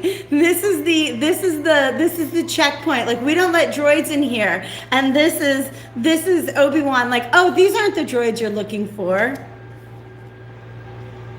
Okay? Because this Lovers and this Fool is just like, you have another plan. It's almost like when I used to work in big institutions, I had this boss who was always like so freaking sure that their way was the way that's going to work. And I'm just sitting there being like, that's not going to work. But I'm not going to tell them. I'm going to let it fail. And in fact, while nobody's looking, I might even help contribute to its failure. That's the kind of move that we're talking about here. Okay?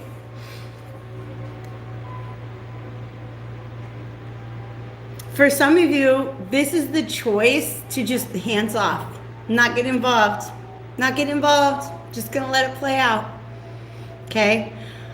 But for some of you, this Lovers and the Fool, it almost does want to talk about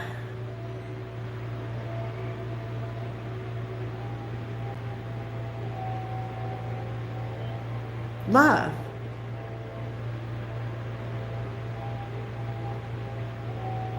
For some of you guys, there's somebody who's not letting you into their heart. And you got a tricky way of doing it. But once you're in there, they're not mad at you. They're like, okay, let's do this with this fool. That's really beautiful, you guys. That's really beautiful. Okay? Spirit's like, we don't even need to get any more specific. The Pisces knows. The Pisces doesn't need anybody else to know because that's going to ruin their approach. Okay? For some of you guys, that's exactly what this is. Somebody's not trying Keep a close eye on your tricky little fishy. The fish, the Pisces. I don't know why I was all like, why are we talking about fish? We're talking about Pisces, okay? Tricky little fish, okay? I love it, you guys. I love this. All right. I'm going to wrap these up, put them back in the pile, and then we are going to shift for my Aries. We have the Angels and Ancestors Oracle deck, and the Lover's Path Tarot are going to come out. So, yeah. Now listen, if you're watching this at a later point in time and you're a Pisces, you don't have to reveal your plan, but come back later and let me know because I'm really curious. Thank you guys for being here with me today. If you are or have not already taken a moment to like the video, please do. I appreciate it so much. We're going to get a good shuffle before I even timestamp Aries because you know they're ready to go and they're ready to go. Aries, your Mars. I do need to timestamp that because we're going to talk about Mars. Okay? Mars is very active this week. And Aries are likely to feel even a little bit restless, especially with this opposition to Saturn, because that can take a few days to pass. Mars is a faster moving planet, but Saturn's not. Okay? That wants to talk.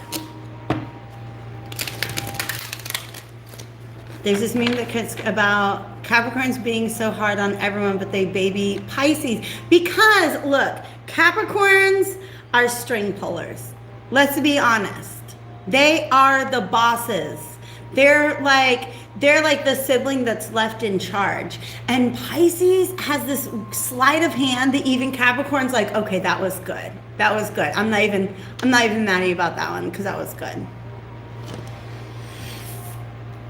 Okay, you guys, Aries, I talked about how this is just very active Mars energy right now. Look, we have the Hermit and the Wheel of Fortune coming up. And the song that came in very clearly is John Lennon's I'm Just Sitting Here Watching the Wheel Go Round and Round.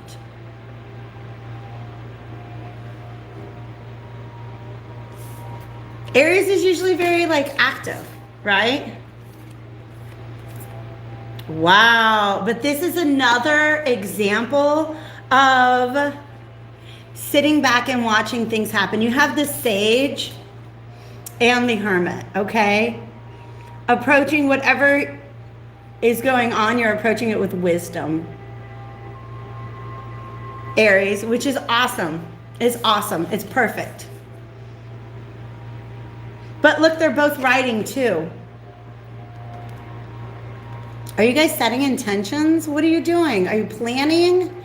You're in the planning stages of something.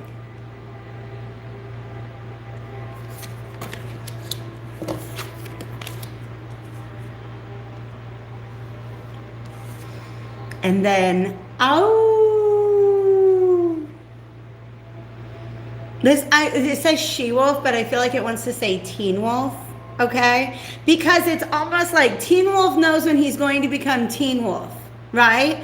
And he knows he's going to become teen wolf on the night of the city basketball championship game. I don't know how else to say this. That's the best metaphor that I have right now. You know when it's time to act, you're gonna bust out. Like Hulk Hogan ripping the shirt off, ready to go. But you know it's all about timing. And that's a very, very wise Aries. Okay? Because Aries is all about action. Aries is all about letting that animal instinct go to work. But instinct is very important here because something is telling you that it's just wait. Just wait for it. Let's see what else wants to come out. That's so many.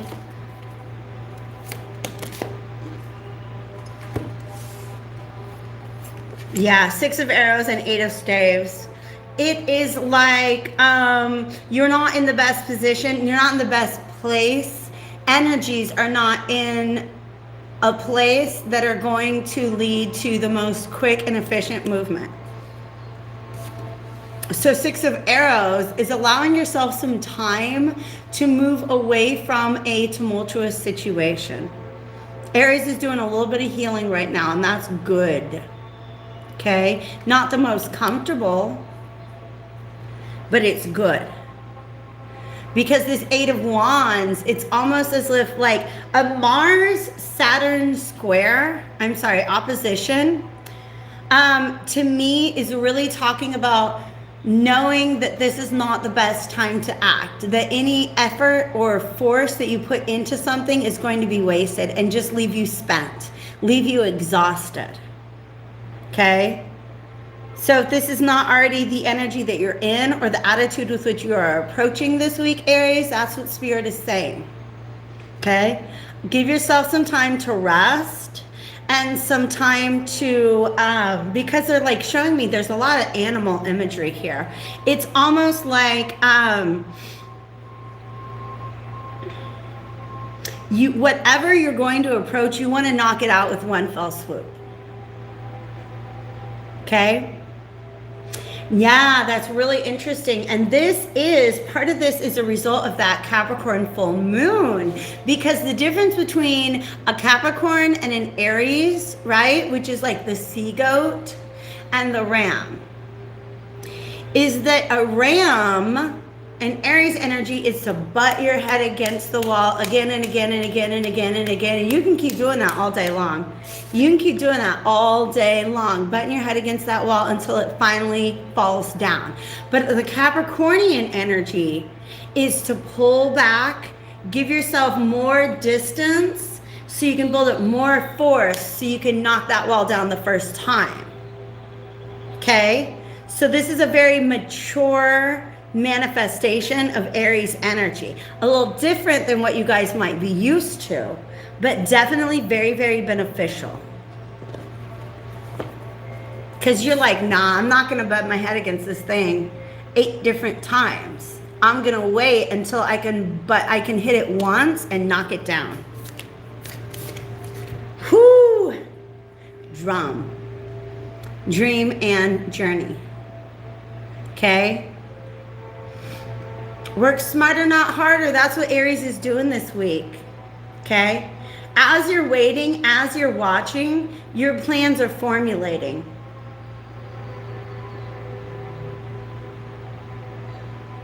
They make me feel like this is a battle plan.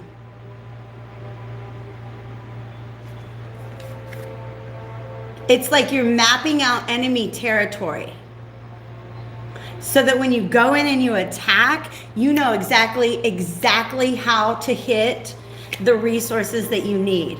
Okay? It's kind of like, I used to play the PC game, Star Wars Empire at War, and there were just certain battles that were so hard. Like, I would go in there and I would do all these little mini attacks and they just wipe me the heck out. But if I really stopped and got to understand, like map out the enemy territory, like watch and wait and refine my strategy, that's when you can go in there and just completely take the Empire base out. Okay? So this is strategy, which is really, really beautiful. It's really, really beautiful. It's almost like,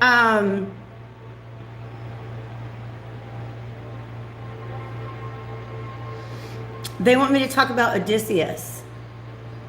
Feminine warrior side, strategic battle, but also Odysseus is what they want me to talk about, you guys, because Odysseus was like, okay, you guys, Greeks, fellow Greeks, we've been here 10 freaking years, and we have not made it through that wall. I'm talking about the Trojan War. 10 years, and we haven't even gotten into the city. What if we build a giant horse and hide inside of it? That's what this energy is. And it's freaking gorgeous. I love it. I love to see this in my Aries, in my warriors. All right? Beautiful, beautiful, beautiful. We got Taurus and Gemini left, and then we're going to be wrapping it up.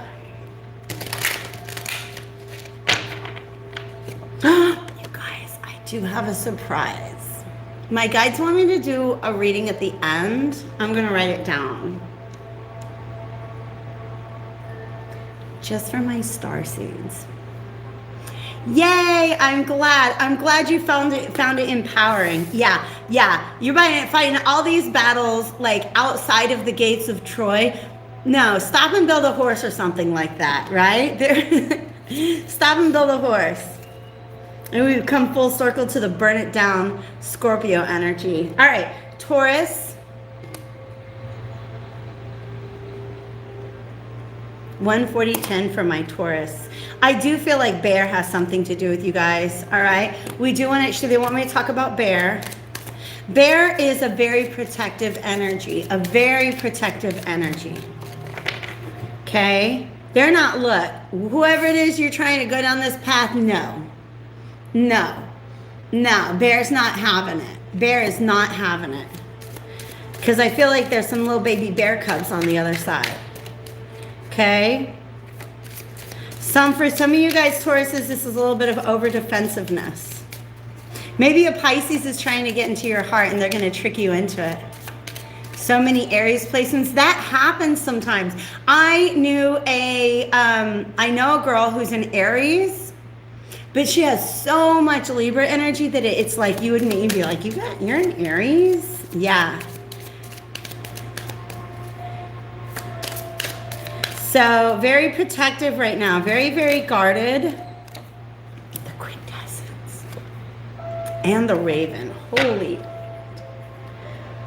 All right.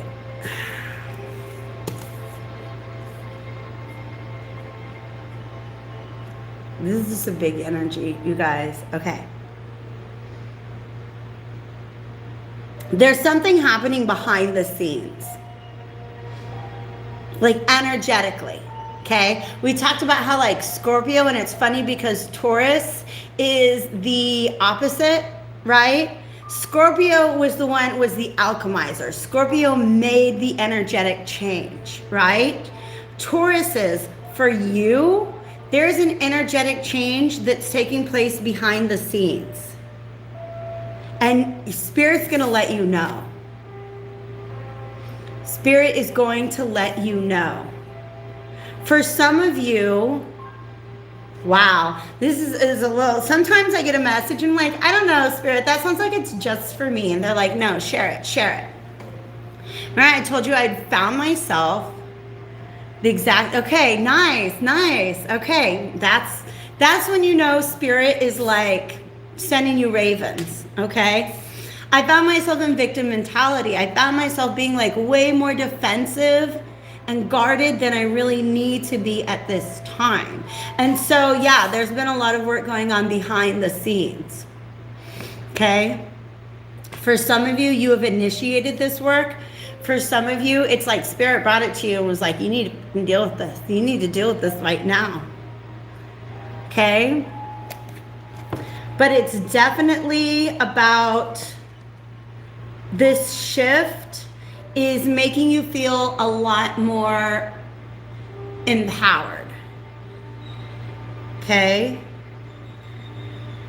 Let's talk about the quintessence.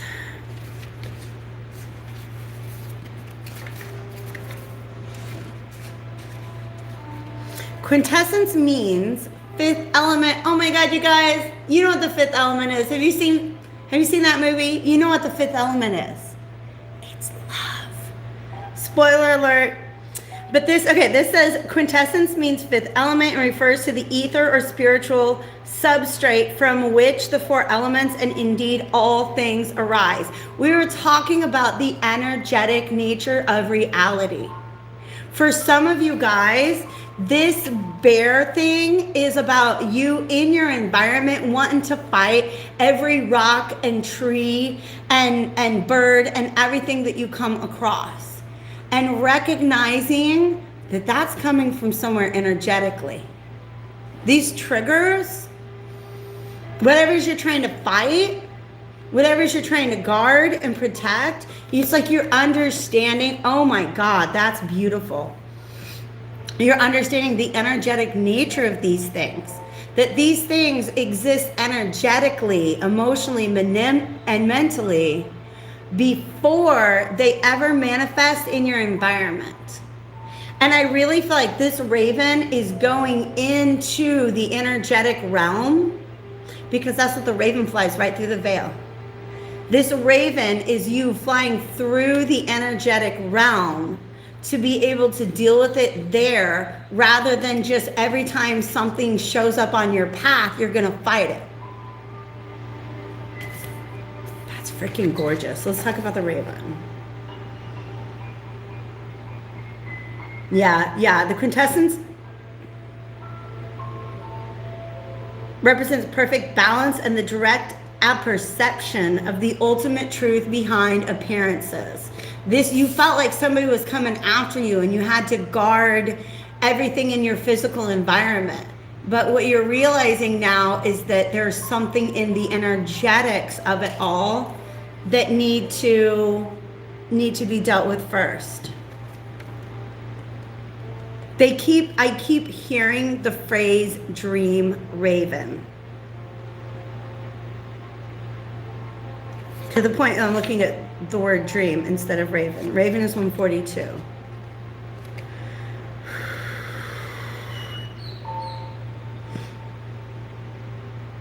The revelation of a truth of a matter.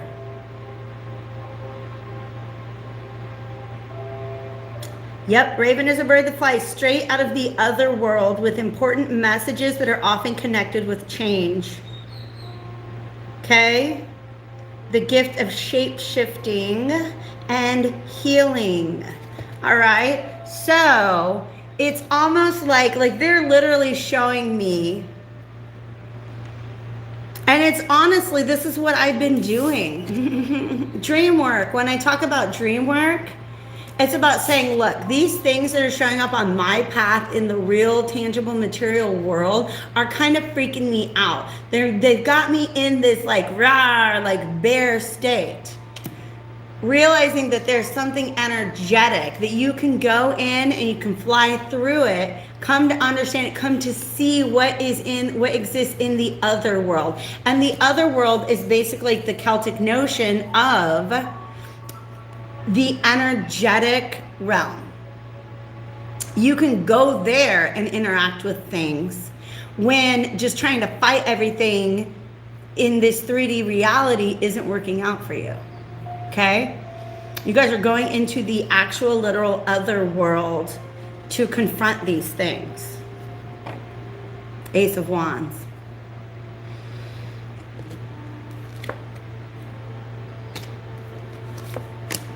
Okay? Yeah, absolutely. Absolutely. Because a lot of what you've been fighting are these illusions. Hi, Sandy. I'm so glad you're here. We're on Taurus right now. Look at this. A lot of what you've been fighting are illusions. And you're like, you know what? Let's just go ahead and go and step into the other world and fight them there before they ever appear on my path. Okay? Let's talk about that. I always see this as a yellow brick road, but right now I'm hearing Elton John's Goodbye Yellow Brick Road. Where the dogs of society howl. You can't plant me in your penthouse. I'm going back to my cloud. Yeah, the whole Wizard of Oz, oh my God.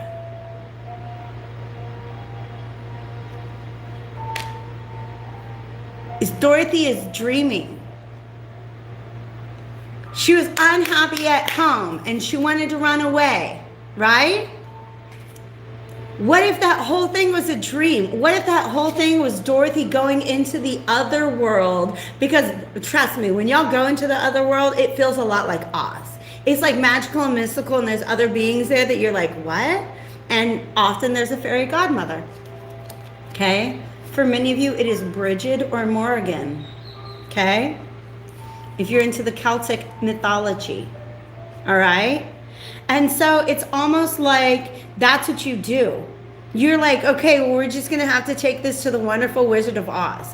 This is almost like a dream journey. but going within to the energetic realm and having a journey that leads to clarity and healing. Because then when Dorothy comes back into her black and white world, she's like, I love you guys. I'm so happy to be here. Why was I trying to run away from you all?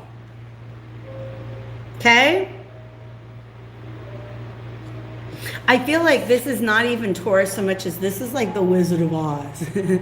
For some of you, that's what this is. This is like a guide energy that wants to empower you, that wants you to be feeling this way.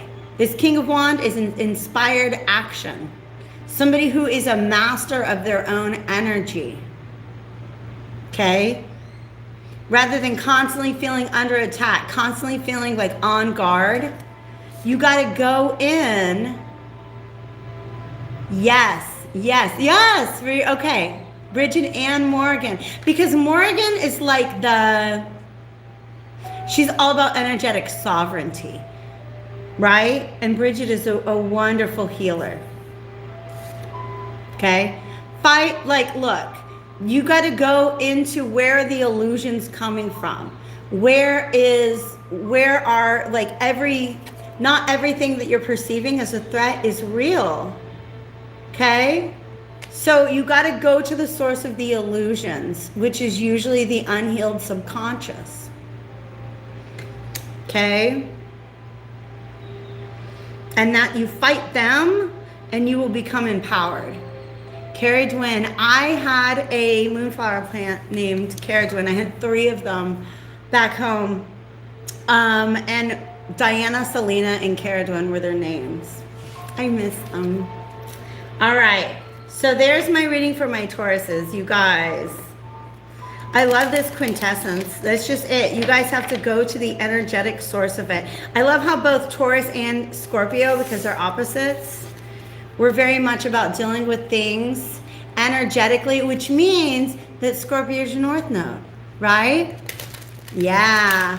I feel, Soul Explorer, I feel like in past lives you mastered the dream raven aspect of things, where you go into the other world and you transmute the energy there before, and then you see the effect of it in this waking life. Now, the skill, the gift, the talent that you have set out to master in this life is to transform the things on this side of the veil. Okay, I went away for a moment. I'm back. We're going to do Geminis, and then we're going to do my star seeds, and then that's going to be it, okay? Geminis, let's shuffle this up real quick. Let's get a timestamp for my Geminis. I really have been just dilly-dallying today. This is a long live, but it's been a lot of fun. I saw Rob's Tarot and Untitled Tarot. They did like, God, it was like a 5 or 6 hour live. I was like, you guys are champions.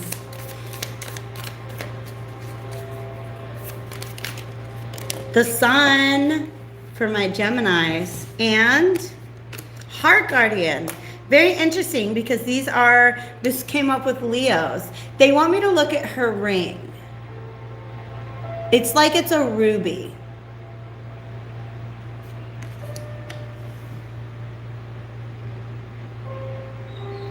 They want me to talk about the root and the solar plexus. Okay? For my Geminis. Yes.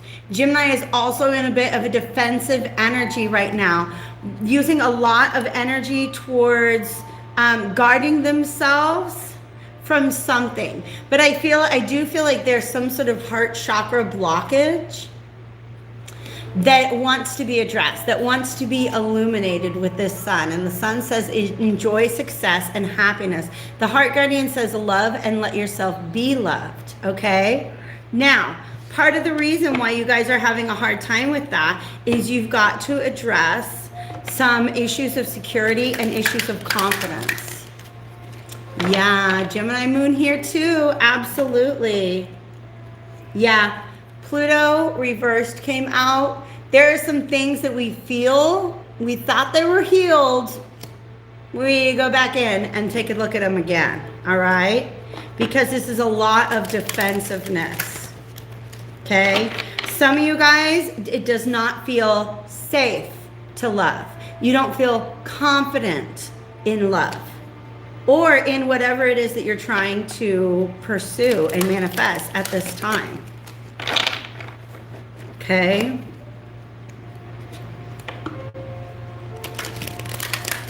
That Pluto is also very much about the subconscious. There's something deep down in your subconscious mind that's leading to this guardedness. Spirit, how can you help guide us at this time? That's so many. They want to help you bring down your defenses, because that's the 9 of staves reverse, 9 of wands, and the King of Cups here. Yeah, this is about, let's talk more. 9 of Cups reversed, 2 of Arrows. Oof, yeah. 8 of Arrows, victim mode. Something didn't work out for you guys. Something you really, really wanted didn't work out for you, Geminis. And instead of seeing that as just maybe, you know, maybe this thing, because there's this moon again. Maybe it just wasn't the right timing. Maybe this was not the manifestation I thought I was attracting. You know what I mean? It's like you sometimes you find something and you're like, yeah, this is it. This is what I always wanted. But Spirit knows that it's not. And so they divert you from that path. Okay? So this is very much about something you wanted didn't work out. And you're like, I don't know what to do about that. And so you're doing a lot of nothing. You're not letting things grow. Okay, I'm going to be, okay, we're going to get right to it. When I caught myself in this victim mentality, I was like, all right, let's do a guided meditation, because that's kind of my go-to for everything. That's how I begin the whole dream raven process. Well, let's get in there on the other side of that veil and really begin to address things. Forgiveness. Forgiveness. When you want to transmute a situation, you have to bring in its opposite energy. Okay? So the way to transmute victim mentality is through forgiveness. Forgive yourself for the fact that things didn't work out. Forgive the other people involved, okay? Because right now you're operating under an illusion. It's something that's unseen to you and unhealed, okay? I feel like this is the Capricorn full moon being like, no, okay. No, Gemini, I need you to stay after class. We're going to have to go ahead and talk about this last paper that you handed in. We got to go over this test because there's too many answers that didn't get completed, okay?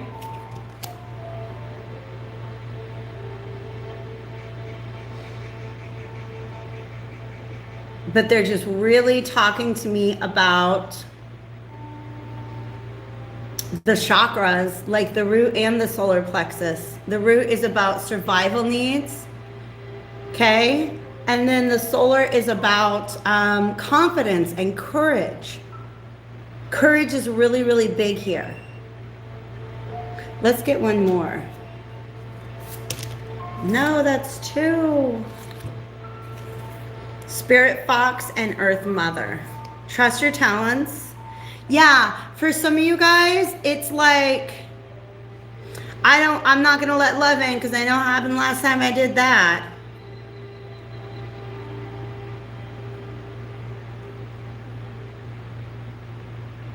But you really do have everything you need to be able to navigate through whatever it is that's on your path. There's just a lot of healing that needs to be done right now, okay? So Gemini, if you're getting frustrated, if you're feeling exceptionally defensive right now, understand that there's something that you thought was healed that Spirit wants you to go back and give it another chance. Like for Capricorn, yeah, Capricorn had the fox too. Yeah. This one, I'm drawn a lot more to the words. Trust your talents in changing times, okay? Gemini, I feel like Gemini is a master self-healer. Okay? once they allow themselves to feel the feelings, because it's so easy to intellectualize, especially as the Gemini moon. I can tell you about that. We're really good at thinking about our feelings. We're really good at talking about our feelings. We can give it all the names. We can talk about the latest psychological research on this particular feeling, right? But feeling it, that's for the birds, okay? All right, you guys, so there's my reading for my Geminis. I did promise you that we're going to have a quick message come out for my star seeds.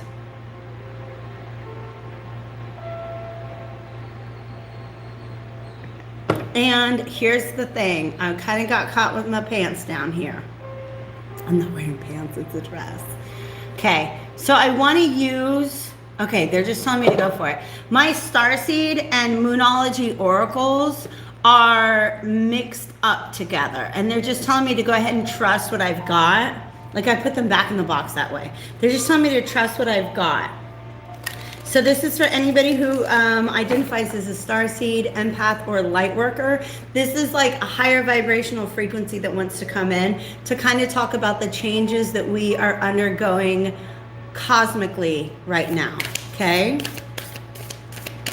Thank you guys so much for being here.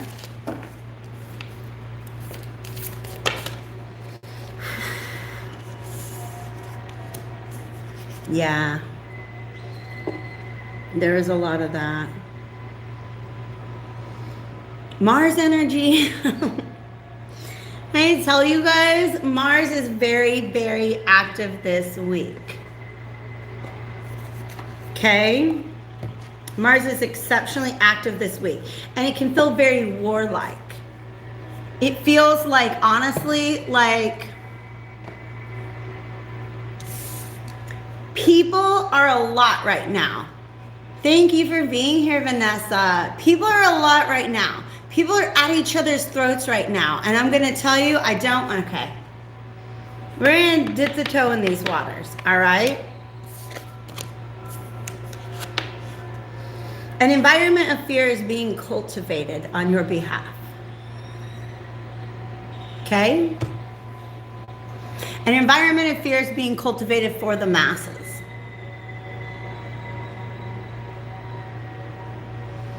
And it can be a lot. But when you look around at people and like, why is everybody so angry? That's why. Because an attitude of fear is being cultivated by media, by government, by the powers that be. Okay? And there's this desire, because that's the great severing. Okay? The great severing here is about separation mentality, which is when we forget our source in divinity. Okay? We forget that we are one with all, that all we have to do, like breath is the gateway to the divine. Okay? Okay? Because it's this desire to just literally, like, can the aliens just come and take me away already? Longing for home, homesick for the stars. This is some of you guys are feeling like, oh dear God, can they just come and take me somewhere already? Okay? And they're really letting you know that within is the place to find that. Some of you guys are finding this in communities. This is a community where it's safe to commune as starseeds. But this is gorgeous because this just slid right out. Forgiveness and gratitude. And also dolphins. Have I told you guys? We have dolphin guides. Dolphins are guides. Dolphins are guides. You can literally, like, meditate on dolphin energy in order to raise your vibration. Okay? Cetaceans, which are dolphins and whales. Okay? And dolphins are a very heart-centered energy. Okay? But forgiveness and gratitude. Forgiveness and gratitude is what you're being asked to call upon when the world around you is just driving you crazy. And you're looking around you like, would somebody get me out of here? Somebody get me out of here. Okay?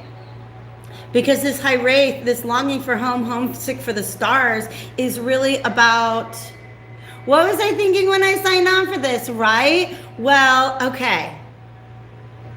There's this beautiful TikTok I saw where this guy was talking about the butterfly, okay? And the butterfly, you're a caterpillar, you build yourself a little cocoon, you break yourself down to an actual goo.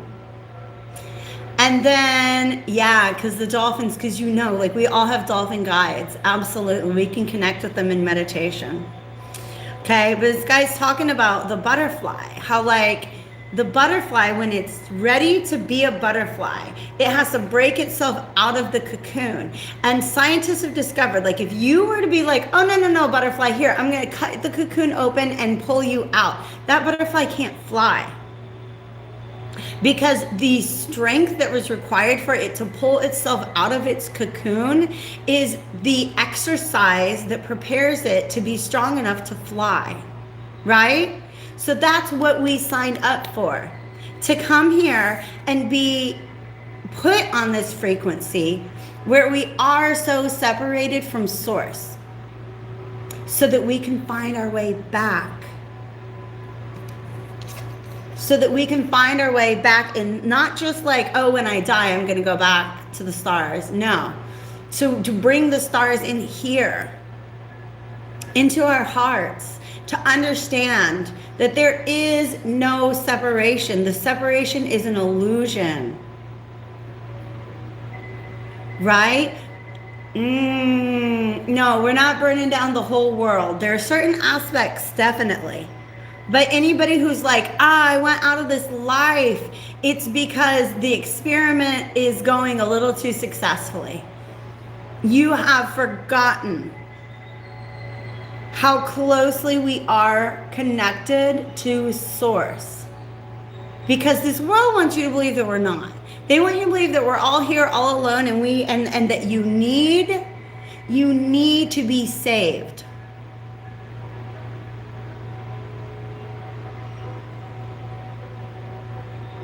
I don't want to get too political here, you guys. Because now we got new variants of viruses coming out, right? Okay? And we want to make sure everybody knows how really scary this is, so you go get yourself saved. I'm not going to go too far into it, okay? Because I don't want anybody to feel bad about decisions that they've made. Okay? I don't want anybody to feel bad about the decisions that they've made, because it's so easy for us to get scared, to get caught up in this energy of like this fear mongering. Okay? Forgive yourself. Forgive yourself for any time that you allowed yourself to get pulled into that angry, conflict-ridden vibration. Forgive yourself. And then realize that divinity, our connection to divinity, it's just right on the other side of this veil. Okay? It's just right here on the other side of this veil. And then we've got alone time right here. And holographic healing. Oh, I love this. Okay? You got to go within to find it. Also, the way this planet is looking all like Swiss cheesy makes me feel like inner earth entities that are really, really stepping forth at this time. And what I mean is that you have to understand, like, we 3D creatures are not the only ones here on this earth at this time. There are higher vibrational, higher density beings that are here within the earth sphere, the angelic realm, okay, the fairy realm, like all of our guides, the freaking dolphins, right? That are here to serve as just the same way that fear and anger and conflict serve as an anchor pulling us down. There's all these other energies that are there to help us ascend. Okay? And you just sometimes got to get yourself all alone.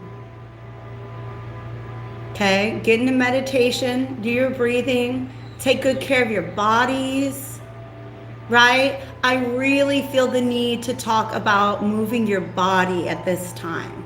Anytime you're feeling small or afraid or angry, allow your body to take up some more space is what they're wanting me to talk about. Stretch, work out, go for a walk.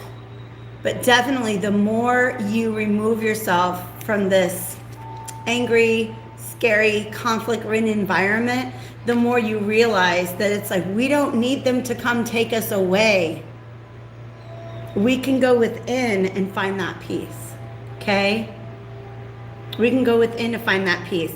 I feel like star family, star guides, galactic guides are here more than ever.